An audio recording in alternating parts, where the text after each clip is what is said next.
من شتێک حەزەکەم بە ئێوە بڵێم لە بەرنامەکەی تو لە ئی خۆش بنەوتوە. بەڵێ 2020 ساڵی 2020 5 ملیار دۆلار لە کوردستان تەحویلی دوبەی بووە، لە دوبەی تەحویلی ئەڵمانیا بووە، لە ئەڵمانیا تەحویلی ئەمریکا بووە.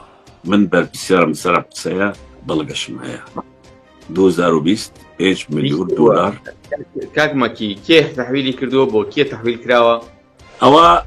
ئەوەی کە بەڵگەکانی بە منی داوە بووم نییە ناوەکان بڵێن، بەڵام لە هەولێر 5 ملیار مانگی نۆی 2025 ملیار دۆلار لە هەولێر تەحویلی دوبەی بووە، لە دوای ئەوە بە چەند هەفتەیەک تەحویلی ئەڵمانیا بووە، لە دوای چەند هەفتەیەک لە ئەڵمانیا تەحویلی ئەمریکا بووە.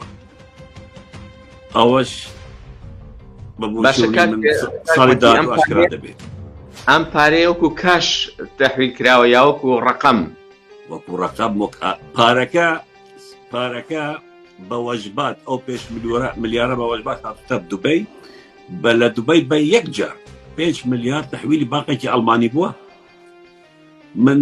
من بەڵگەشی نووسینیشم هەیە باقی ئەڵمانی، لە ئەڵمانیا تەحویلی ئەمریکا بووە.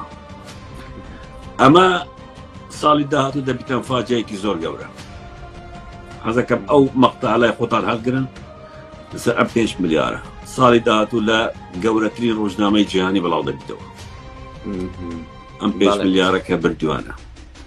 بۆیە وتم بەشێکی گەندەڵیەکانی ئەم دوو بنەماڵە ساڵی داهاتوو بەشدار دەبێت، بەڵام بەشێکی زۆر نا، بەشێکی کەم دەبیتە قاڵێکی زۆر گەورە کە گوێشکان ڕابکێشن. ئەمریکا لەوێ نامێنێ، بەڵام کە ئەمریکا دەرچوو هەندە گڵۆپی سەوزی بۆ هەندە شوێنی هەر کرد کە